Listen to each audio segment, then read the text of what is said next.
ಆ ಜಾಗದಲ್ಲಿ ಆ ಜಾಗದ ಮಹತ್ವಕ್ಕೆ ನಾವು ಬೆಲೆ ಕೊಡಬೇಕು.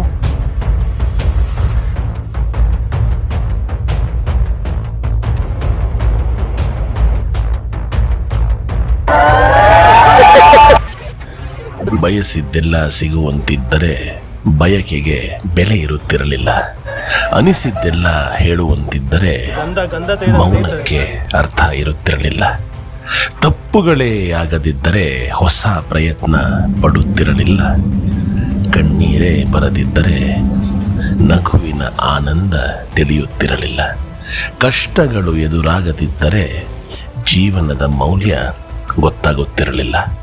ಬಾಲಿಯ ನಿಮ್ಮ ಪ್ರವಾಸದಲ್ಲಿ ಒಂದು ದಿವಸದ ಮಟ್ಟಿಗೆ ಏನೆಲ್ಲ ಮಾಡಬಹುದು ಅನ್ನೋದನ್ನ ಇವತ್ತಿನ ವಿಡಿಯೋಲಿ ತೋರಿಸ್ತೀನಿ. ಬಹಳ ಚೆನ್ನಾಗಿರುತ್ತೆ. ನೋಟ್ ಮಾಡ್ಕೊಳ್ಳಿ ಲೊಕೇಶನ್ಸ್ನ, ಗೂಗಲ್ ಮ್ಯಾಪಲ್ಲಿ ಎಲ್ಲದನ್ನು ಆ್ಯಡ್ ಮಾಡ್ಕೊಳ್ಳಿ.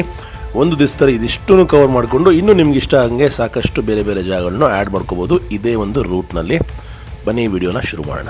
ಈಗ ನಾವು ಬಂದು ತಲುಪಿದ್ದೀವಿ ಗರುಡ ವಿಷ್ಣು ಕೆಂಚಾನ ಅಂದ್ಬಿಟ್ಟು. ಇದು ಇಂಡೋನೇಷ್ಯಾದ ಅತ್ಯಂತ ಎತ್ತರವಾದ ಒಂದು ಗರುಡನ ಪ್ರತಿಮೆ ಹಾಗೆ ವಿಷ್ಣುವಿನ ಪ್ರತಿಮೆ ಜೊತೆಯಾಗಿ. ಇದನ್ನು ನೋಡುವ ಬರೋದಕ್ಕೆ ಫಸ್ಟು ಪಾರ್ಕಿಂಗಲ್ಲಿ ನೀವು ಟೂ ವೀಲರ್ ತಂದಿದ್ರೆ ಟೂ ವೀಲರ್ನ ಪಾರ್ಕ್ ಮಾಡಬೇಕು, ಅಥವಾ ಕಾರ್ ತಂದಿದ್ರೆ ಕಾರ್ನ ಪಾರ್ಕ್ ಮಾಡಿ 5,000 ರೂಪಾಯಿ ಟೂ ವೀಲರ್ಗೆ. ಕಾರ್ಗೆ ಅದರ ಸ್ವಲ್ಪ ಜಾಸ್ತಿ ಇರುತ್ತೆ. ಅದಾದಮೇಲೆ ಶಟಲ್ ಬಸ್ ಅಥವಾ ಬಗ್ಗಿ ಮೂಲಕ ಅಥವಾ ಒಂದು ಟೂರ್ ಮೂಲಕ ಮೇಲಕ್ಕೆ ಹೋಗ್ಬೋದು. ಈಗ ಬಸ್ಗೋಸ್ಕರ ಹುಡುಕ್ತಾ ಇದ್ದೀನಿ. ಇಬ್ಬರು ಬೇರೆ ಶಟಲ್ ಬಸ್ ಹುಡುಗಾಟದಲ್ಲಿ ಇವಾಗ ಶಟಲ್ ಬಸ್ಸಲ್ಲಿದೆ, ನೀನು ನೋಡ್ತಾ ಇದೆ. ಓಡೋಣ ಬನ್ನಿ. ಶಟಲ್ ಬಸ್ಸು ಫ್ರೀ ಸರ್ವಿಸ್ ಅಂತ ಮೇಲ್ವರೆಗೂ ಹೋಗೋದಕ್ಕೆ.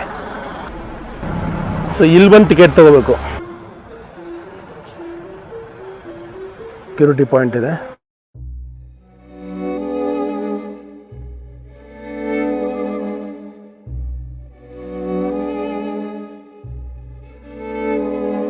ನೋಡ್ತಾ ಇರುವಂತಹ ಪ್ರತಿಮೆಗಳನ್ನ ನೀವು ಗಮನಿಸಿದ್ರೆ ಮಧ್ಯ ಇರೋದು ಭಗವಾನ್ ಕಶ್ಯಪ, ಸಪ್ತಋಷಿ ಅಂತ ಏನು ಕರೀತಾರೆ ಹಿಂದೂ ಮ್ಯಾನುಸ್ಕ್ರಿಪ್ಟಲ್ಲಿ. ಫಾದರ್ ಆಫ್ ಆಲ್ ಬೀಯಿಂಗ್ಸ್, ಎಲ್ಲ ಮನುಕುಲದ ಮೂಲ ಮನುಷ್ಯ ಅಂತ ಹೇಳ್ತಾರೆ ಭಗವಾನ್ ಕಶ್ಯಪ. ಅದರ ಪಕ್ಕ ಇರೋರು ಭಗವಾನ್ ಕಶ್ಯಪ್ ಅವರ ವೈಫ್ ಅಥವಾ ಹೆಂಡತಿ, ಇವರೇ ಗರುಡನ ತಾಯಿ. ಹಾಗೆ ಮೂರನೇವರು ಭಗವಾನ್ ಕಶ್ಯಪನ ಇನ್ನೊಂದು ಹೆಂಡತಿ, ಇವರು ಮದರ್ ಆಫ್ 1000 ಡ್ರ್ಯಾಗನ್ಸ್ ಅಂತ ಕರೆಯಲ್ಪಡ್ತಾರೆ. ಕೈಯಲ್ಲಿ ನೋಡಿ ಮೊಟ್ಟೆಗಳಿವೆ, ಇವರ ಕೈಯಲ್ಲಿ ಏನೋ ಬೇರೆ ಏನೋ ಇದೆ. ಸಕ್ಕದ ಜಾಗ ಮಾತ್ರ. ನಮಸ್ತೆ madam, how are you? One person. Already have ticket online or reservation? No, I will take it, madam. Okay, so which one ticket you gonna take? I just give you normal ticket with buggy With the buggy, yeah. Most people do that. because I don't have much time. Too much for the information, my dear. Bye, bro. Okay, exit there. ಬಗ್ಗಿ ಕಾಯ್ತಾ ಇದೆ ನಮಗೋಸ್ಕರ. ಬಗ್ಗಿಲಿ ಹೋಗ್ಬಿಟ್ರೆ ಬೇಗ ಹೋಗ್ಬೋದು. Wow, ನೋಡ್ರಿ ಹಿಂಗಿದೆ ಜಾಗ. Hello. Okay bro, thank you. ನಾನೇ ಬಾಸು, ಯಾರೂ ಇಲ್ಲ ಬಗ್ಗಿಲಿ. ಸ್ಪೆಷಲ್ಲಾಗಿ ಹೋಗ್ತೀನಿ. ಟಿಕೆಟ್ ಜೊತೆಗೆ ಒಂದು ಫ್ರೀ ಡ್ರಿಂಕ್ ಕೂಡ ಕೊಡ್ತಾರೆ ಮೇಲ್ಗಡೆ ಕೆಫೆಯಲ್ಲಿ ಅನ್ಸುತ್ತೆ. ನಾನೇ ರಾಜ.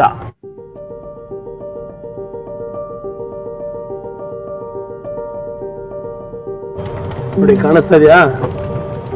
Long shot. ಅಯ್ಯೋ, ಗರುಡ ಹಾಗೆ ವಿಷ್ಣುನ ಪ್ರತಿಮೆ.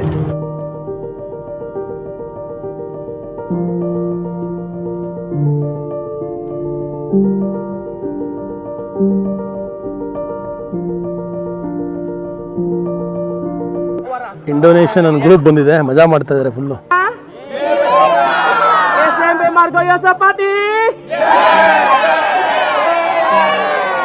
ನೀವು ನೋಡ್ತಾ ಇರುವಂತಹ ಗರುಡ ವಿಷ್ಣು ಮೂರ್ತಿಯ ಎತ್ತರ 161 ಮೀಟರ್. ಹಾಗೆ ಪ್ರಪಂಚದ 3ನೆಯ ಅತ್ಯಂತ ಉದ್ದನೆಯ ಮೂರ್ತಿ, ಹಾಗೆ ಪ್ರಪಂಚದ ಅತ್ಯಂತ ಅಗಲವಾದ ಮೂರ್ತಿ. 65 ಮೀಟರು ಸುತ್ತಳತೆ ಇರುವಂತಹ ಈ ಒಂದು ಗರುಡ ವಿಷ್ಣು ಮೂರ್ತಿ ಇಂಡೋನೇಷ್ಯಾ ದೇಶದ ಅತ್ಯಂತ ಎತ್ತರದ ಸ್ಟ್ಯಾಚು, ಹಾಗೆ ಇಡೀ ವಿಶ್ವದಲ್ಲಿ 3ನೆಯ ಅತ್ಯಂತ ದೊಡ್ಡ ಸ್ಟ್ಯಾಚು. ಈ ಒಂದು ಮೂರ್ತಿಯನ್ನು ಕಟ್ಟೋದಿಕ್ಕೆ ಬೇಕಾದಂತಹ ಸಮಯ 29 ವರ್ಷಗಳು. ನಾವೀಗ ಸದ್ಯಕ್ಕೆ ಒಳಗೆ ಬಂದಿದ್ದೀವಿ, ಮೂರ್ತಿಯ ಕೆಳಗಿನ ಫ್ಲೋರಲ್ಲಿದ್ದೀವಿ. ಇಲ್ಲಿ ಸಾಕಷ್ಟು ಇಂಡೋನೇಷ್ಯಾದ ಬೇರೆ ಬೇರೆ ರೀತಿಯ ಕಲೆಗಳನ್ನು, ಶಿಲ್ಪಕಲೆಗಳನ್ನು ಪ್ರಸ್ತುತ ಮಾಡಲಾಗಿದೆ. ಭಾಳ ಚೆನ್ನಾಗಿದೆ ಜಾಗ. ಸೊ ಈ ಥರ ಮುಖವಾಡಗಳನ್ನು ಇವರ ಡ್ಯಾನ್ಸ್ಗಳಲ್ಲಿ ಬಳಸ್ತಾರೆ. ಗಾನಾ ಪರಸು, ಹಾಗೆ ಸಾಕಷ್ಟು ಬೇರೆ ಬೇರೆ ಮುಖವಾಡಗಳು ನೋಡ್ಬೋದು ನೀವು. ಇವರ ನೃತ್ಯ ತುಂಬ ಚೆನ್ನಾಗಿದೆ ಈ ಜಾಗ. ನೋಡಿ, ನೆನೆಸ್ಕೊಳ್ಳಿ ಒಂದ್ಸಲಿ, ಈ ಒಂದು ಜಾಗವನ್ನು ಕಟ್ಟೋದಕ್ಕೆ 29 ವರ್ಷಗಳು ಒಬ್ಬ ವ್ಯಕ್ತಿ ಹೋರಾಡಬೇಕಾಯಿತು. ಭಾಳ ಕಷ್ಟಪಟ್ಟು ಇಷ್ಟಪಟ್ಟು ಮಾಡಿದ್ದಾರೆ ಈ ಕೆಲಸವನ್ನು. ಖಂಡಿತ ನೀವು ಬಂದಾಗ ಈ ಜಾಗವನ್ನು ಭೇಟಿ ಆಗಲೇಬೇಕು. ಸ್ವಲ್ಪ ಹಣ ಜಾಸ್ತಿ ಕೊಟ್ಟರೆ ಇಲ್ಲಿಂದ ಮೇಲಕ್ಕೆ ಕೂಡ ಹೋಗ್ಬೋದು. ನೋಡೋಣ, ನಂಗೆ ಯಾಕೋ ಇವಾಗ ಆಸೆ ಆಗ್ತದೆ ಮೇಲೋಗಿ ನೋಡಬೇಕು ಅಂತ. ಬಟ್ ಮೇಲೋದ್ರೆ ಚೆಂಗಿಸ್ ಖಾನ್ ಸ್ಟ್ಯಾಚು ನೋಡಿದ್ದೆ ನಾನು ಮಂಗೋಲಿಯಾ ದೇಶದಲ್ಲಿ. ಮೇಲೆ ಹೋಗ್ಬಿಟ್ಟು ಭಾಳ ಸಖತ್ತಾಗಿತ್ತು. ಅದೇ ಥರ ಅನುಭವ ಇಲ್ಲೇನಾದ್ರು ಇದ್ದರೆ ಒಂದ್ಸಲಿ ಕೇಳ್ತೀನಿ, ಇಲ್ಲಿಂದ ನಾನು ಟಿಕೆಟ್ ತೊಗೋಬೋದಾ ಅಂತ. ಇಲ್ಲಿ ನಾವು ಸದ್ಯಕ್ಕೆ ಇಲ್ಲಿದ್ದೀವಿ. ಇಲ್ಲಿಂದ 23ನೇ ಫ್ಲೋರ್ವರೆಗೂ ಹೋಗ್ಬೋದಂತೆ. ಬಟ್ ಪ್ರಾಬ್ಲಮ್ ಏನಂದರೆ ಚೆಂಗಿಸ್ ಖಾನ್ ಸ್ಟ್ಯಾಚುಲಿ ಆಚೆ ಹೋಗ್ಬೋದು, ಬಾಲ್ಕನಿ ಇದೆ. ಇಲ್ಲಿ ಬಾಲ್ಕನಿ ಇಲ್ಲ, ಅದೇ ಪ್ರಾಬ್ಲಮ್ಮು. ಸುಮ್ಮನೆ ಹೋದ್ರೆ ವೇಸ್ಟ್ ಆಗುತ್ತೆ. It's okay. ಇವತ್ತು ಈ ಜಾಗ ಎಷ್ಟು ಸಕ್ಕತ್ತಾಗಿ ಕಾಣುತ್ತೆ ನೋಡಿ. ಇದು ಈ ಒಂದು ಪಾರ್ಕ್ನ ವಿಸ್ತೀರ್ಣ 470 ಫುಟ್ಬಾಲ್ ಫೀಲ್ಡ್ ಆಗಬೇಕಂತೆ. ಈ ಒಂದು ಪಾರ್ಕನ್ನು ಸುತ್ತುವರಿಬೇಕು ಅಂದರೆ. ಹಾಗೆ ಒಂದು ಪವಿತ್ರವಾದ ಜಲ ಕೂಡ ಇದೆ ಅಂತೆ, ಸರೋವರ. ಅಲ್ಲಿ ಹೋಗಿ ಸ್ನಾನ ಮಾಡಿದ್ರೆ ಬಹಳ ಪವಿತ್ರ ಅಂತ ಕೂಡ ಹೇಳ್ತಾರೆ. ನಾನು ಡ್ರೋನ್ ಕೂಡ ತಂದಿದ್ದೀನಿ, ಆದರೆ ಈ ಜಾಗದಲ್ಲಿ ಡ್ರೋನನ್ನು ಹಾರಿಸಂಗಿಲ್ವಂತೆ, ನಿಷಿದ್ಧ ಮಾಡಿದ್ದಾರೆ. ಇಷ್ಟು ಒಳ್ಳೆ ಜಾಗದಲ್ಲಿ ಡ್ರೋನ್ ಹಾರಿಸಂಗಿಲ್ಲ ಅಂದರೆ ಹೆಂಗ್ರಿ ಅಲ್ವಾ? ಡ್ರೋನ್ ಹಾರಿಸಿದ್ರೆ ಒಳ್ಳೆ ಟಾಪ್ ಆ್ಯಂಗಲ್ ಶಾಟ್ ಕೊಡ್ಬೋದಿತ್ತು ನಿಮಗೆ. ಸೊ ಇದು ನಮ್ಮ ವಿಷ್ಣು ಗರುಡ ಪ್ರತಿಮೆಯ ಪ್ರವಾಸ. ಬಹಳ ಚೆನ್ನಾಗಿತ್ತು. ನೀವು ಕೂಡ ಬಂದಾಗ ಖಂಡಿತ ಬನ್ನಿ. ಸಂಜೆ ಫೌಂಟೇನ್ ಶೋ ಎಲ್ಲ ಇರುತ್ತೆ ಅನಿಸುತ್ತೆ. ಆ ಕಡೆ ಈ ಕಡೆ ಫೌಂಟೇನ್ಸ್ ಎಲ್ಲ ಇದೆ. ಭಾಳ ಚೆನ್ನಾಗಿದೆ ಜಾಗ. ಸೊ ಇಲ್ಲಿಂದ ಮುಂದಕ್ಕೆ ಹೋಗೋಣ. ವಾಪಸ್ಸು ಬಂದ ದಾರಿಯಿಂದ ಬಗ್ಗಿ ತೊಗೊಂಡು ವಾಪಸ್ ಹೋಗೋಣ. ನಮ್ಮ ಜೊತೆಗಿದ್ದಾರೆ ಘಾನಾ ದೇಶದಿಂದ ಬಂದಂತಹ ಸ್ನೇಹಿತರು. What is your name bro? Enoch. And you? Liza. Lovely couple. Thank you so much. Thank you. I'm Ram from India. Ram, Yeah. thank you, Ram. My pleasure. Have fun. Did you like this place? Very nice. Do you recommend to others? Yeah, it's good.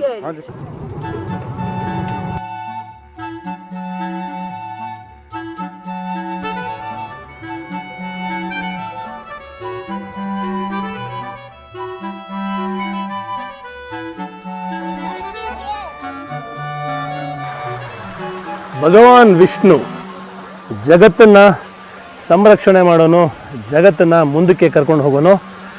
ಅವನ ಹತ್ರ ಇದ್ದಂತಹ ಅತ್ಯಂತ most important thing ಅಂದರೆ ತೀರ್ಥಾಮೃತ. ತೀರ್ಥಾಮೃತ ಅಂದರೆ ಎಕ್ಸಿಲಿರ್ for life, ಒಂದು ಹೊಸ ಜೀವವನ್ನು ಕೊಡಬಲ್ಲ ಶಕ್ತಿ ಇರುವಂತಹ ಒಂದು ತೀರ್ಥ. ಆ ಒಂದು ತೀರ್ಥವನ್ನು ತನ್ನ ತಾಯಿಗೆ ಕೊಡಬೇಕು ಅನ್ನೋದಕ್ಕೋಸ್ಕರ ಗರುಡ ವಿಷ್ಣುವಿನ ಪ್ರಾರ್ಥನೆ ಮಾಡಿಕೊಂಡು, ವಿಷ್ಣುವಿನ ಒಲಿಸ್ಕೊಂಡು, ವಿಷ್ಣುವಿನಿಂದ ಆ ಒಂದು ತೀರ್ಥವನ್ನು ತಗೊಂಡು ತನ್ನ ತಾಯಿಗೆ ಸಹಾಯ ಮಾಡುವಂತೆ ತೊಗೊಂಡು ಹೋಗ್ತಾನೆ. ಸೊ ಅದೇ ಈ ಒಂದು ಜಾಗದ ಕತೆ, ವಿಷ್ಣು ಗರುಡನ ಕತೆ. ಈ ಒಂದು ಮೂರ್ತಿ 23 ಮೀಟರ್ ಉದ್ದ ಇದೆ. ಬ್ರಾಸ್ ಇಂದ ಮಾಡಿರೋದು. ಹಾಗೆ ಕಾಪರ್ ಮಿಕ್ಸ್ಚರ್ ಕೂಡ ಇದೆ. ಎಷ್ಟು ಅದ್ಭುತವಾಗಿದೆ ನೋಡಿ ಈ ಜಾಗ. ಎದುರುಗಡೆ ದೇವಸ್ಥಾನವನ್ನು ಕೂಡ ನಿರ್ಮಾಣ ಮಾಡಿದ್ದಾರೆ. ಆ ಒಂದು ಛತ್ರಿಗಳ ರೂಪದಲ್ಲಿರುವಂತಹ ಅದಕ್ಕೇನು ಕರೀತಾರೆ ಗೊತ್ತಿಲ್ಲ, ಬಟ್ ತುಂಬ ಚೆನ್ನಾಗಿ ಕಾಣುತ್ತೆ.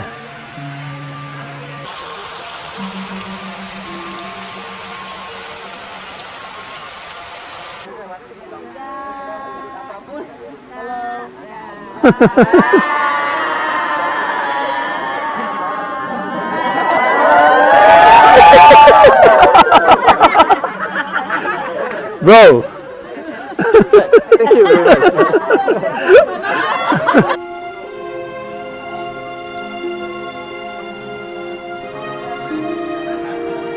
ನೋಡಿ, ಇದೇ ಸೌಹಾರ್ದತೆಯ ಸಾಕ್ಷಿ. ಅಲ್ಲಿರೋ ಅಷ್ಟು ಹೆಣ್ಣುಮಕ್ಕಳು ಮುಸಲ್ಮಾನರು, ಬಟ್ ಅದನ್ನು ತಲೆಯಲ್ಲಿ ಇಟ್ಕೊಳ್ಳದೆ ಸಂಸ್ಕೃತಿ ಯಾವುದಾದ್ರೇನು ಯಾರ್ದಾದ್ರೇನು ಅದನ್ನು ಒಪ್ಕೊಂಡು ಅದಕ್ಕೆ ಕೊಡಬೇಕಾದಂತಹ ಮರ್ಯಾದೆ, ಹಾಗೆ ನಾವು ಯಾವುದೇ ಒಂದು ಮತವನ್ನು ಫಾಲೋ ಮಾಡಿದ್ರೆ ಅದಕ್ಕೂ ಕೊಡಬೇಕಾದಂಥ ಮರ್ಯಾದೆನ ಕೊಟ್ಟು ಇಡೀ ವಿಶ್ವವನ್ನು ಈ ರೀತಿ ನೋಡೋಕ್ಕೆ ಶುರು ಮಾಡಿದ್ರೆ ಪ್ರಪಂಚ ಬಹಳ ಸುಂದರ, ನಯನ ಮನೋಹರ. ಸೌಹಾರ್ದತೆ ಬಹಳ ಮುಖ್ಯ, ಶಾಂತಿ ಬಹಳ ಮುಖ್ಯ. ಬಿಡು ಮತಗಳ ಜಗಳ ಇದೆ, ಕೆಲಸವು ಬಹಳ, ನನ್ನ ಒಲಿಸಲು ಮರುಳ, ಇರೋ ಮಾರ್ಗವು ಸರಳ. ಇಲ್ಲಿಗೆ ನಮ್ಮ ಗರುಡ ಪುರಾಣದ ಕತೆ ಮುಗಿಯಿತು. ಸೊ ಫ್ರೀ ಡ್ರಿಂಕ್ ಎಲ್ಲಿ ಸಿಗುತ್ತೆ ಅಂತ ಹುಡುಕ್ತಾ ಇದ್ದೆ. ಇದೇ ಜಾಗದಲ್ಲಿ ಸಿಗೋದು, ಜಂದೆಲ್ಲ ಬಾಲಿ. ನೋಡಿ ಎಷ್ಟು ಸಕ್ಕತ್ತಾಗಿದೆ ಜಾಗ. ಫ್ರೀ ಡ್ರಿಂಕ್ ಕೊಟ್ಟರು ಇಂಥ ಜಾಗದಲ್ಲಿ ಕೊಡಬೇಕು ಕೊಂಡ್ರಿ. ಆಹಾ ಆಹಾ ಆಹಾ. ನಮಗೆ ಸ್ವಾಗತ ಕೋರೋಕ್ಕೋಸ್ಕರ ಕಾಯ್ತಾ ಇದ್ದಾರೆ ಜನರು. ನಮಸ್ತೆ. I want to have a drink. For the refreshment drink here. Thank you. Refreshment drink ಅಂದ್ಬಿಟ್ಟು 3 ರೀತಿಯ ಡ್ರಿಂಕ್ ಇಟ್ಟಿದ್ದಾರೆ. Ice ginger tea, infused water ಮತ್ತು ಐಸ್ ಟೀ. ಯಾವ ಲೆವೆಲ್ಗೆ ಜ್ಯೂಸ್ ಅವಶ್ಯಕತೆ ಇದೆ ಅಂದರೆ, ಓಹ್, ಇದು ಇವ್ರ ಹೋಟ್ಲು. ಸೊ ಫ್ರೀ ಡ್ರಿಂಕ್ ಅಂತ ಕೊಟ್ಬಿಟ್ಟು ಹೋಟ್ಲಿಗೆ ಇನ್ವಿಟೇಷನ್ ಕೊಡ್ತಾ ಇದ್ದಾರೆ, ಸೊ ದಟ್ ಬಂದು ಊಟ ಮಾಡಲಿ ಎಲ್ಲರೂ ಅಂತ. ಬಟ್ ಲೊಕೇಶನ್ ಮಾತ್ರ ಅದ್ಭುತವಾಗಿದೆ. ಆಹಾ, ಏನು ಲೊಕೇಶನ್ ಗುರು. ವಾ ವಾ ವಾ ವಾ,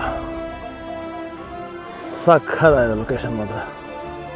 ಬ್ಯೂಟಿಫುಲ್. ಗರುಡನ ಮೂರ್ತಿ ಮಾಡಿದ್ದಾರೆ, ಅದರದೇ ಒಂದು ಚಿಕ್ಕ ನಿದರ್ಶನ.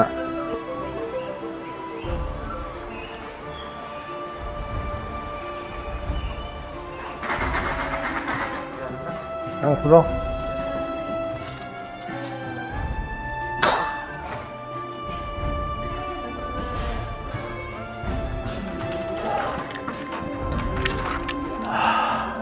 ಒಂದು ಲೆಮನ್ ಜ್ಯೂಸ್ ತೊಗೊಂಡೆ, ಸಾಕಾಗಲಿಲ್ಲ.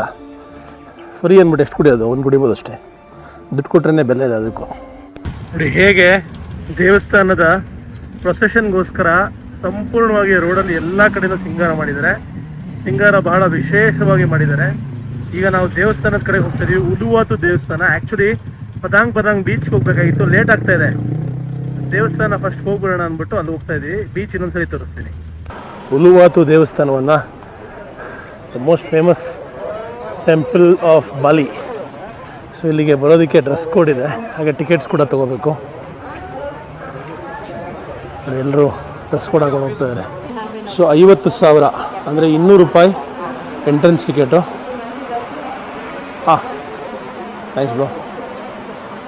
ಸ್ಕ್ಯಾನ್ ಮಾಡಿ ಒಳಗೆ ಹೋಗ್ತಾರದು. ಹಾಂ, ಈ ಫಾರಿನರ್ಸ್ಗೆ ಪಂಚ ಹಾಕೊಳಕ್ಕೆ ಬರೋಲ್ಲ, ವಿಚಿತ್ರವಾಗಿ ಕಟ್ಕೋತಾರೆ. ಕಾಮಿಡಿ ಥರ ಕಾಣುತ್ತೆ. ಆದರೂ ಒಂಥರ ಅದೇ ಹೇಳೋದು, ಆ ಜಾಗದಲ್ಲಿ ಆ ಜಾಗದ ಮಹತ್ವಕ್ಕೆ ನಾವು ಬೆಲೆ ಕೊಡಬೇಕು, ಆಗಲೇ ಅದರ ಮಜಾ. ನಾವು ಯಾಕೆ ಹಾಕೋಬೇಕು ಅಂದರೆ ಬಿಡಲ್ಲ ಅಷ್ಟೇ. ಚೈನೀಸ್ ಹುಡುಗ ಬಂದು ಹೇಳ್ದ, ಗ್ಲಾಸಸ್ನ ಕೋತಿ ಕಿತ್ಕೊಂಡ್ಬಿಡತ್ತಂತೆ. ಅಯ್ಯಯ್ಯೋ, ಅವ್ರಿಗೆ ಭಾರಿ ಕಷ್ಟ ಇದೆ. ಸ್ಪೆಷಲ್ ಕೋತಿಗಳು, ಉಲುವಾತು ದೇವಸ್ಥಾನದ ಕೋತಿಗಳು. ಇದನ್ನು ನೋಡೋಕ್ಕೆ ತುಂಬ ಜನ ಬರ್ತಾರೆ. ದೇವಸ್ಥಾನದ ಸ್ಪೆಷಾಲಿಟಿ ಏನಪ್ಪ ಅಂದರೆ, ಸಮುದ್ರದ ಅಂಚಿನಲ್ಲಿರೋದು, ಹಿಂದ್ಗಡೆ ಸಮುದ್ರ. ಮುಖ್ಯವಾದ ಸಂಜೆ 6 ಗಂಟೆ ಮೇಲೆ ಕೆಚಕ್ ಡ್ಯಾನ್ಸ್ ಅಂತ ನಡೆಯುತ್ತೆ. ಬಂದಾಗ ತಪ್ಪದೆ ವೀಕ್ಷಣೆ ಮಾಡಿ. ಇದಕ್ಕೆ ಆನ್ಲೈನ್ ಕೂಡ ಟಿಕೆಟ್ ಬುಕ್ ಮಾಡ್ಬೋದು, ಅಥವಾ ಇಲ್ಲೇ ಬಂದಾಗ ಕೂಡ ಟಿಕೆಟ್ನ ತೊಗೊಳ್ಬೋದು. ಬಟ್ ಇಲ್ಲೇ ತೊಗೊಳ್ಳೋದಕ್ಕೆ ಸಿಕ್ಕಾಬಿಟ್ಟೆ ರಶ್ ಇದೆ ಆಲ್ರೆಡಿ. ನೋಡಿ, ಕೆಲವು ಸಲ ನಿಲ್ಲಿಸ್ಬಿಡ್ತಾರಂತೆ ಒಂದಿಷ್ಟು ಜನ ಆದಮೇಲೆ. ಸೊ ಫಸ್ಟ್ ಹೋಗಿ ಟಿಕೆಟ್ ತೊಗೊಂಬೋಣ ಬನ್ನಿ. ಸೊ ಪದಾಂಗ್ ಬೀಚ್ಗೆ ಹೋಗ್ದಿರೋದು ಇಲ್ಲಿಗೆ ಡೈರೆಕ್ಟಾಗಿ ಬಂದಿದ್ದು ಒಂಥರ ಒಳ್ಳೆಯದಾಯಿತು ಅನಿಸುತ್ತೆ.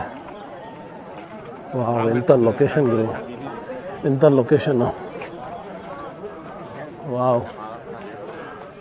ಓ, ಇಲ್ಲಿಂದ ಹೋಗ್ಬೇಕು ಟಿಕೆಟ್ಗೆ. ರಿಸರ್ವೇಷನ್ ಇರೋರು ಈ ಕಡೆ, ನಮಗೆ ರಿಸರ್ವೇಷನ್ ಇಲ್ವಲ್ಲ. ಅಡ್ಡಿ ಹಾಕೊಂಬಂದಿದ್ರೆ ಈ ಥರ ಪಂಚೆಯನ್ನು ಕೊಡ್ತಾರೆ. ನೀವು ಪ್ಯಾಂಟ್ ಹಾಕೊಂಬಂದಿದ್ರೆ ಈ ಥರ ಕೇಸರಿ ವರ್ಣದ ಬಟ್ಟೆಯನ್ನು ಕೊಡ್ತಾರೆ, ಸೊಂಟಕ್ಕೆ ಕಟ್ಕೊಳ್ಳೋದಕ್ಕೆ. ಇದು ಇಲ್ಲಿನ ಆಚಾರ. ಇವರೆಲ್ಲ ಈ ಶೋಗೂ ಕೂಡ ಬ್ಲ್ಯಾಕ್ ಟಿಕೆಟ್ ಮಾಡ್ತಾಯಿದ್ದಾರೆ. ಎಂಥ ಲೊಕೇಶನ್ ನೋಡ್ರಿ. ಆಹಾ, ಅದು ದೇವಸ್ಥಾನ, ಇದು ಟಿಕೆಟ್ ಕೌಂಟ್ರು. ಟಿಕೆಟ್ ಕೌಂಟ್ರಲ್ಲಿ ಟಿಕೆಟ್ ತೊಗೊಂಡ್ಮೇಲೆ ದೇವಸ್ಥಾನ ತೋರಿಸ್ತೀನಿ. ನೋಡಿ, ಅವರೊಂದು ಮುಸ್ಲಿಂ ಕಪ್ಪಲ್ಲು, ಅವರು ಕೂಡ ಸ್ಯಾಫ್ರನ್ ಡ್ರೆಸ್ ಹಾಕೊಂಡ್ಬಂದಿದ್ದಾರೆ. ಅದೇ ನಮ್ಮ ದೇಶದಲ್ಲಿ ಕೇಸರಿ ವರ್ಣದ ಬಟ್ಟೆ ಹಾಕ್ಕೊಂಡ್ರೆ ಅದೊಂದು ಮಹಾಪರಾಧ ಥರ ಪರಿಗಣನೆ ಮಾಡ್ತಾರೆ, ಅಥವಾ ಹಿಂದೂಗಳು ಹಸಿರು ಬಟ್ಟೆ ಹಾಕ್ಕೊಂಡ್ರೆ ಅದು ದೊಡ್ಡ ಮಹಾಪರಾಧ ಥರ ಮಾಡ್ತಾರೆ. ಆ ಥರ ಯಾಕೆ ಮಾಡಬೇಕು? ವರ್ಣ ಅಷ್ಟೇ, ಅವ್ರವ್ರ ಜಾಗದಲ್ಲಿ ಅವ್ರವ್ರ ವರ್ಣ. ಕೊನೆಗೂ ಕ್ಯೂ ಅಲ್ಲಿ ನಿಂತು ಟಿಕೆಟ್ ಕೌಂಟ್ರಿಗೆ ಬಂದ್ವಿ. 1,50,000. ಥ್ಯಾಂಕ್ ಯು, ಧನ್ಯವಾದ. ಸೊ ಕೆಚಕ್ ಡ್ಯಾನ್ಸ್ ಏನು ಹೆಂಗಿರುತ್ತೆ ಆಮೇಲೆ ಲೈವ್ ಆಗಿ ನೋಡೋಣ.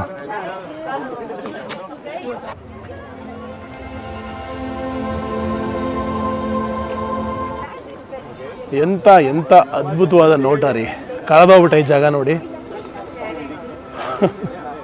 ವಾವ್.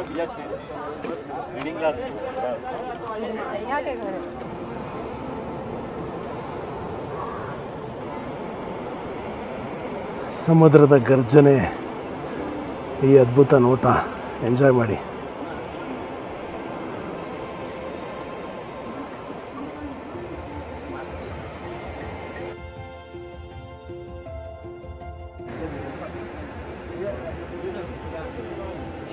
ಈ ಒಂದು ದೇವಸ್ಥಾನವನ್ನು ಸಮುದ್ರ ದೇವರ ದೇವಸ್ಥಾನ ಅಂತ ಕರೀತಾರೆ. ಇದು ಅತ್ಯಂತ ಈ ಒಂದು ಬಾಲಿ ದ್ವೀಪದಲ್ಲಿರುವಂತಹ 4 ದ್ವೀಪಗಳಲ್ಲಿ, ಬಾಲಿ ಅಂದರೆ ಒಂದೇ ದ್ವೀಪ ಅಲ್ಲ, ಬಾಲಿ ಅಂದರೆ ಈಗ ನಮ್ಮ ಕರ್ನಾಟಕದಲ್ಲಿ ಹೇಗೆ ಬೇರೆ ಬೇರೆ ಡಿಸ್ಟಿಕ್ಗಳಿದೆಯೋ ಅದೇ ರೀತಿ ಬಾಲಿಯಲ್ಲಿ 4 ಬೇರೆ ಬೇರೆ ಐಲ್ಯಾಂಡ್ಸ್ ಇದೆ. ಆ 4 ಐಲ್ಯಾಂಡ್ಸ್ನು ಜೊತೆಯಾಗಿ ಬಾಲಿ ಅಂತ ಕರೀತಾರೆ. ಬಾಲಿ ಅಂದರೆ ಬಲಿ, ಸಂಸ್ಕೃತ ಪದವಾದ ಬಲಿ ಅಂದರೆ ಸ್ಯಾಕ್ರಿಫೈಸ್ ಅಂತ ಅರ್ಥ. ಈ ಒಂದು ದೇವಸ್ಥಾನವನ್ನು ಯಾಕೆ ಸಮುದ್ರದ ಪಕ್ಕ ಕಟ್ಟಿದ್ದು ಅಂದರೆ ಇಲ್ಲಿ ಈವಿಲ್ ಸ್ಪಿರಿಟ್ಸ್ ಏನಿತ್ತು ಅದನ್ನು ಹೋಗಲಾಡಿಸುವಂತಹ ಶಕ್ತಿ ಸಮುದ್ರಕ್ಕಿತ್ತು ಅಂತ ಹೇಳಲ್ಪಡುತ್ತೆ. ಅದಕ್ಕೋಸ್ಕರ ಈ ಜಾಗದಲ್ಲಿ ಈ ಒಂದು ದೇವಸ್ಥಾನವನ್ನು ಕಟ್ಟಿ ಪೂಜೆಯನ್ನು ಸಲ್ಲಿಸ್ತಾ ಇದ್ರು ಅಂತ ಹೇಳ್ತಾರೆ. ನೋಡಿ ಇದೆ ದೇವಸ್ಥಾನ.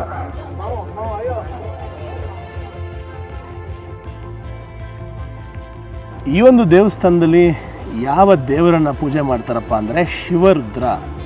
ಯಾಕೆ ಅಂದರೆ ಇಲ್ಲಿ ವಿಷ್ಣು, ಶಿವ ಹಾಗೆ ಬ್ರಹ್ಮ ಸೇರಿದಂತಹ ಜಾಗ ಅಂತ ಬ್ಯಾಲನೀಸ್ ಹಿಂದೂಗಳು ನಂಬ್ತಾರೆ. 10ನೇ ಶತಮಾನದ ಆಸ್ಪಾಸ್ನಲ್ಲಿ ಪೂ ಕುತುರನ್ ಅನ್ನೋ ಒಬ್ಬರು ಸನ್ಯಾಸಿ ಈ ಒಂದು ದೇವಸ್ಥಾನನ ಮೊದಲನೇ ಬಾರಿಗೆ ಚಿಕ್ಕದಾಗಿ ಕಟ್ತಾರೆ ಬೆಟ್ಟದ ಮೇಲೆ. ಅದಾದಮೇಲೆ 11ನೇ ಶತಮಾನದಲ್ಲಿ ಇನ್ನೊಬ್ಬರು ಮುನಿ ಬಂದು ಇದನ್ನು ಇನ್ನೊಂದು ಸ್ವಲ್ಪ ದೊಡ್ಡದಾಗಿ ಮಾಡ್ತಾರೆ. ಅದಾದಮೇಲೆ ಈ ಒಂದು ಜಾಗದ ಮಹತ್ವವನ್ನು ಅರ್ಥಂತಹ ಇಲ್ಲಿಯ ಲೋಕಲ್ ಜನರು ಇದನ್ನು ಎಕ್ಸ್ಪ್ಯಾಂಡ್ ಮಾಡ್ತಾ ಹೋಗಿ ಇವತ್ತು ಇದು ಇಡೀ ಬಾಲಿ ದ್ವೀಪದಲ್ಲಿ ಇರುವಂತಹ 6 ಮುಖ್ಯ ದೇವಸ್ಥಾನಗಳಲ್ಲಿ ಒಂದಾಗಿದೆ. ಹಾಗೆ ಅತ್ಯಂತ ಮುಖ್ಯವಾಗಿದೆ, ಆಮೇಲೆ ಅತ್ಯಂತ ಸೊಗಸಾದ ಜಾಗದಲ್ಲಿದೆ.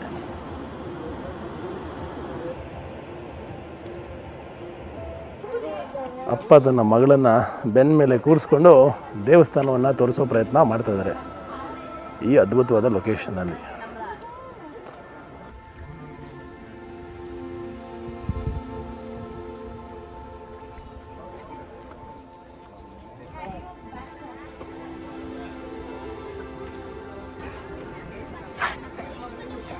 ಏನಪ್ಪ ಅಂದರೆ ದೇವಸ್ಥಾನದಲ್ಲಿ ಕೂಡ ದಮ್ ಹೊಡಿಬೋದು ಇಂಡೋನೇಷ್ಯಲ್ಲಿ, ಅದೇ ವಿಶೇಷ.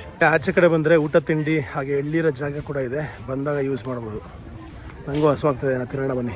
ಗಾಡೋ ಅಂತ ಹೆಸರು ಗಾಡೋ ಅಂತ ಚೆನ್ನಾಗಿರುತ್ತೆ. ದೇವಸ್ಥಾನದ ಆಚೆ ಬೇರೆ ಮಾಡ್ತಾರೆ, ಎಲ್ಲ ಬಿಯರ್ ಕುಡ್ಕೊಂಡು ದೇವಸ್ಥಾನಕ್ಕೆ ಬರ್ತಾರೆ ಇಲ್ಲಿ.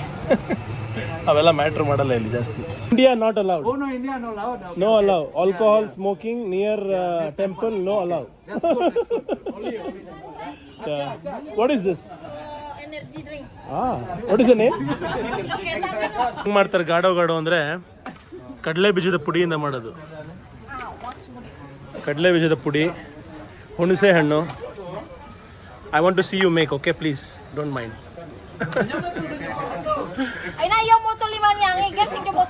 ಉಪ್ಪು, ಬೆಲ್ಲ ಎಲ್ಲದಕ್ಕಿಂತ ಮುಖ್ಯ.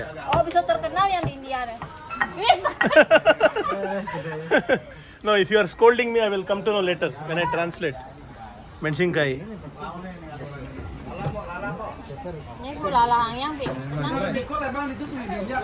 ಇದು ಬಹಳ ಫೇಮಸ್ ಇಲ್ಲಿ, ನಂಗೆ ತುಂಬ ಇಷ್ಟ. ಇದು ಬೆಳಗ್ಗೆ ತಿಂಡಿಗೆ ತಿಂತಾರೆ ಆ್ಯಕ್ಚುಲಿ, ಇದು ಸಂಜೆನೂ ಕೊಡ್ತಾ ಇದ್ದಾರೆ. ಸೊ ಇದಿಷ್ಟನ್ನು ಮಿಕ್ಸ್ ಮಾಡ್ತಾರೆ ಕಲ್ಲಲ್ಲಿ. ಇವಾಗ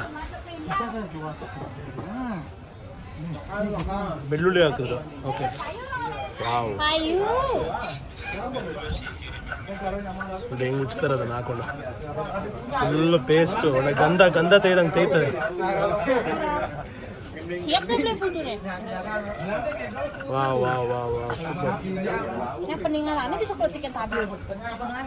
ಆದ್ಮೇಲೆ ಅದಕ್ಕೆ ಈ ಥರ ಇಡ್ಲಿ ಇರುತ್ತೆ ಪ್ಯಾಕೆಟಲ್ಲಿ, ಆ ಇಡ್ಲಿನ ತೆಗೆದು ಇದಕ್ಕೆ ಹಾಕ್ತಾರೆ.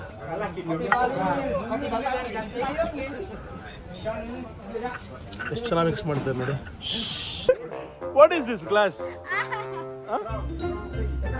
What is the name of this? Hey, tell me properly. Huh? Seriously, its name is Extra Josh. Bundung Power. Bundung Power. Like Red Bull. You know Red Bull? Yeah. Oh, Red Bull ತರ ಅಂತಿದ್ದು. Papa strong, Mama happy. Best. This is best. Only drink susu. Okay. ಇದನ್ನ ಕುಡಿದ್ರೆ ಚೆನ್ನಾಗಿ boom boom ಮಾಡ್ಬೋದಂತೆ. ಆದ್ಮೇಲೆ ನೀರಾಗಿ ಕಲಿಸ್ತಾರೆ madam. ಈಗ ಅದಕ್ಕೆ ಇಡ್ಲಿ ಹಾಕ್ತಾ ಇದ್ದಾರೆ. ಇಡ್ಲಿ ಹಾಕಿ ಮಿಕ್ಸ್ ಮಾಡ್ತಾರೆ.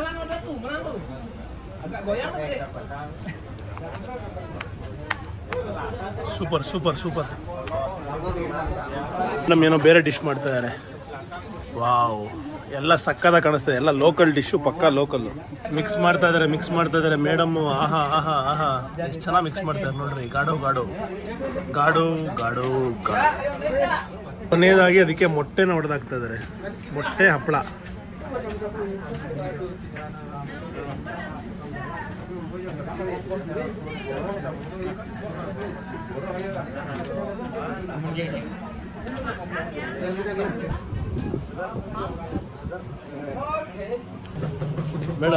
ಮೇಡಮ್ ಕೊಟ್ಟರು ಸ್ಪೆಷಲ್. Thank you.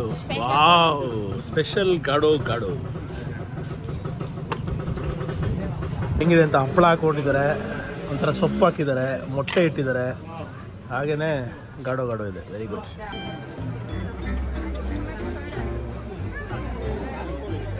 ಕೋತಿ ಕನ್ನಡಕ ಕಿತ್ಕೊಂಡ್ಬಿಟ್ಟಿದೆ, ಆಟ ಆಡಿಸ್ತಾ ಇದೆ. ಪಾಪ ಇವರು ಚಿಪ್ಸ್ ಕೊಟ್ಬಿಟ್ಟು ಕನ್ನಡಕ ವಾಪಸ್ ಇಸ್ಕೊಳ್ಳೋ ಟ್ರೈ ಮಾಡ್ತಾರೆ. ಯಾಕಂದರೆ ಕನ್ನಡಕ ಒಂದೇ ಇರುತ್ತೆ, ಎರಡಿರಲ್ಲ. ನೋಡೋದಕ್ಕೆ ಭಾಳ ಕಷ್ಟ ಆಗತ್ತೆ ಅವ್ರಿಗೆ. ಕೋತಿ ಕೊಡ್ತಾಯಿಲ್ಲ, ಮುರಿದಾಕ್ಬಿಟ್ಟಿದೆ. ಇಸ್ಕೊಳಕ್ಕೆ ಹೋದರೆ ಕಚ್ಚಕ್ಕೆ ಬರ್ತಾ ಇದೆ. ನೆಕ್ಸ್ಟ್ ಶೋ ನೋಡೋದಕ್ಕೆ ಆಲ್ರೆಡಿ ಈ ರೇಂಜ್ ಕ್ಯೂ ಮಾಡಿಬಿಟ್ಟಿದ್ದಾರೆ ರೀ. ಇವಾಗ ನಾನು ಕ್ಯೂಲ್ಲಿ ನಿಂತ್ಕೊಂಡ್ರೆ ಪ್ರಯೋಜನ ಇಲ್ಲ. ಅದಕ್ಕೆ ಆರಾಮಾಗಿ ನಿಂತ್ಕೊಂಡಿದ್ದೀನಿ. ಎಲ್ಲೋ ಒಂದು ಕಡೆ ಸೀಟ್ ಸಿಕ್ಕರೆ ಸಾಕು.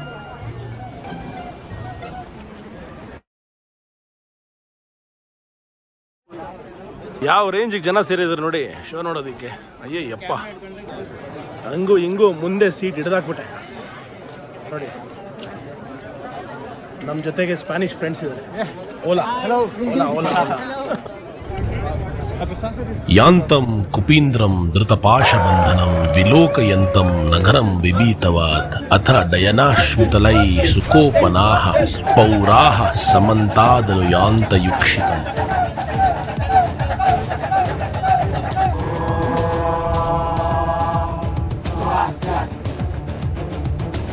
ಶ್ರೀ ಮಹಾದೇವರು ನುಡಿದರು. ಪಾಶದಿಂದ ಬಂಧಿಸಿ ಮುಷ್ಟಿಗಳಿಂದ ಗುದ್ದುತ್ತಾ ತರುತ್ತಿರುವ ಕುಪೀಂದ್ರನನ್ನು ನೋಡಲು ಪುರ ಜನರು ಸುತ್ತಲೂ ನೆರೆದರು. ಆ ಹನುಮಂತನು ಬೆದರಿದವನಂತೆ ನಟಿಸುತ್ತಲೇ ಲಂಕೆಯ ಪಟ್ಟಣವನ್ನು ನೋಡುತ್ತಾ ಬರುತ್ತಿದ್ದನು. ಬ್ರಹ್ಮಾಸ್ತ್ರವು ಒಂದು ಗಳಿಗೆ ಬಂಧಿಸಿ ತನ್ನ ಬಂಧನವನ್ನು ತ್ಯಜಿಸಿ ಬ್ರಹ್ಮದೇವರ ಬಳಿಗೆ ಸಾರಿತು. ಮಾರುತಿಯು ಇದನ್ನರಿತರೂ ಕಾರ್ಯ ಗೌರವಾರ್ಥ ಬಂದಿಯಂತೆ ಆ ರಾಕ್ಷಸರ ಸಂಗಡ ನಡೆದನು. ಇಂದ್ರಜಿತು ಮಾರುತಿಯನ್ನು ಆಸ್ಥಾನಕ್ಕೆ ಹಿಡಿದು ತಂದನು.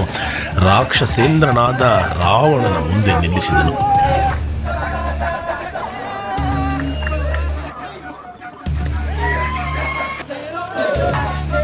ಪೂಜ್ಯ ಪಿತನೆ, ನಿಮ್ಮ ಅಪ್ಪಣೆಯಂತೆ ಈ ಕಪಿಯನ್ನು ಬ್ರಹ್ಮಾಸ್ತ್ರದಿಂದ ಬಂಧಿಸಿ ತಂದಿರುವೆನು. ಇವನು ಅಕ್ಷಕುಮಾರ ಮೊದಲಾದ ಅನೇಕ ರಾಕ್ಷಸರನ್ನು ಸಂಹರಿಸಿರುವವನು. ಇವನಿಗೆ ಯೋಗ್ಯ ಶಿಕ್ಷೆ ವಿಧಿಸಬೇಕು ಎಂದು ಭಿನ್ನವಿಸಿದನು. ರಾವಣನು ಮಾರುತಿಯನ್ನು ನೋಡಿ ಅಂಜನಾದ್ರಿಯಂತೆ ಇರುವ ಮಂತ್ರಿಯಾದ ಪ್ರಹಸ್ತನಿಗೆ, ಎಲೋ ಪ್ರಹಸ್ತನೇ, ಇವನಾರು ಈ ಪಟ್ಟಣಕ್ಕೆ ಏಕೆ ಬಂದಿರುವನು? ನಮ್ಮ ಅಶೋಕವನವನ್ನು ಏಕೆ ಹಾಳು ಮಾಡಿದನು?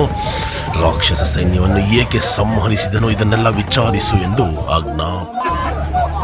ಮಹಾಕವಿ ವಾಲ್ಮೀಕಿ, ಬಾಲಕಂಡ, ದಶರಥನಿಗೆ ಮಕ್ಕಳ ಭಾಗ್ಯ, ವಿಶ್ವಾಮಿತ್ರರ ಆಗಮನ, ತಾಟಕೀಯ ಸಂಹಾರ, ಅಹಲ್ಯಾದೇವಿಯ ಉದ್ಧಾರ, ವಿಶ್ವಾಮಿತ್ರ ಮುನಿಗಳ ಪರಿಚಯ, ಶಿವನ ಮಹಾಧನಸ್ಸು, ಸೀತಾ ಪರಿಣಯ, ಅಯೋಧ್ಯಾಕಾಂಡ, ಮಂತರೆ, ರಾಮ ಲಕ್ಷ್ಮಣರು ವನವಾಸಕ್ಕೆ, ಶ್ರೀ ರಾಮ ಗುಹರ ಸಮ್ಮಿಲನ, ಚಿತ್ರಕೂಟದಲ್ಲಿ ರಾಮ ಲಕ್ಷ್ಮಣ, ದಶರಥನ ಮರಣ, ಭರತನ ಪ್ರಲಾಪ, ಭರತನ ರಾಮಭಕ್ತಿ, ಅತ್ರಿ ಅನುಸೂಯ ವನವಾಸದಲ್ಲಿ ರಾಮ, ದಶರಥನ ದೇಹಾಂತ್ಯದ ನಂತರ ಶಾಪ ವಿಮೋಚನೆ, ಶ್ರೀರಾಮನಿಗೆ ಸಿಕ್ಕಿದ ಅಸ್ತ್ರ, ಶೂರ್ಪಣಕಿ ಗರ್ವಭಂಗ, ಸೀತಾಪಹರಣ ಯೋಜನೆ, ಮಾಯಾಜಿಂಕೆ, ಸೀತಾದೇವಿ ಅಪಹರಣ, ಶ್ರೀರಾಮನ ಆತಂಕ, ಜಟಾಯು ಮರಣ, ಧನುವಿನ ಸಹಾಯ, ಮಾತೆ ಶಬರಿ, ವಾಲಿ ಸುಗ್ರೀವ, ವಾಲಿಯ ಅಂತ್ಯ, ಸೀತೆಯ ಹುಡುಕಾಟ, ಹನುಮಂತನ ಲಂಕಾಯಾತ್ರ, ಅಶೋಕವನದಲ್ಲಿ ಸೀತಾದೇವಿಯ ಭೇಟಿ, ಲಂಕಾ ದಹನ, ರಾಮ ರಾವಣ ಯುದ್ಧ ಸಿದ್ಧತೆ, ರಾವಣನ ಸಂಹಾರ, ಸೀತಾ ಮಾತೆಯ ವಿಮೋಚನೆ, ಸೀತಾದೇವಿಯ ಪಾತಿವ್ರತ್ಯ ಪರೀಕ್ಷೆ, ಸೀತಾದೇವಿಯ ಅಗ್ನಿ ಪರೀಕ್ಷೆ, ಅಯೋಧ್ಯೆಗೆ ಹಿಂದಿರುಗಿದ ರಾಮ, ಶ್ರೀರಾಮನ ಪಟ್ಟಾಭಿಷೇಕ, ರಾಮ ರಾಜ್ಯ ಸ್ಥಾಪನೆ, ಸೀತಾ ಪರಿತ್ಯಾಗ, ಕಾಡಿಗೆ ಸೀತಾದೇವಿ, ಸೀತೆಯ ಪರಿಗ್ರಹಣ, ಯಜ್ಞರ ಸಮಾಪ್ತಿ, ಸಿಂಹಳ ದ್ವೀಪ. ಈ ರೀತಿ ಇಡೀ ಬಾಲಿ ದ್ವೀಪದಲ್ಲಿ ರಾಮಾಯಣವನ್ನು ಎತ್ತಿಕೊಂಡು ಸಾಕಷ್ಟು ನೃತ್ಯ ಕಾರ್ಯಕ್ರಮಗಳು, ಸಾಂಸ್ಕೃತಿಕ ಕಾರ್ಯಕ್ರಮಗಳು ಪ್ರತಿ ದಿವಸ ನಡೀತಾ ಇರುತ್ತೆ. ಬಹಳ ಖುಷಿಯ ವಿಷಯ, ಹೆಮ್ಮೆಯ ವಿಷಯ. ದೂರ ದೇಶದಲ್ಲಿ ನಮ್ಮ ಒಂದು ಸಂಸ್ಕೃತಿಯನ್ನು ಇಷ್ಟು ಅಚ್ಚುಕಟ್ಟಾಗಿ ನೆರವೇರಿಸ್ತಾ ಇರೋದನ್ನು ನೋಡ್ತಾ ಇರೋದು. ವಿಡಿಯೋ ಇಷ್ಟ ಆಗಿದ್ರೆ ಲೈಕ್ ಮಾಡಿ, ಹಾಗೆ ಚಾನಲ್ಗೆ ಸಬ್ಸ್ಕ್ರೈಬ್ ಮಾಡೋದನ್ನು ಮರಿಬೇಡಿ. ಮತ್ತೆ ಸಿಗೋಣ ಮುಂದಿನ ವಿಡಿಯೋದಲ್ಲಿ ಇನ್ನೊಂದು ಬಾಲ್ಯ ಅದ್ಭುತವಾದ ಜಾಗದಿಂದ. Take care, love you, ಅಲ್ವಿದಾ.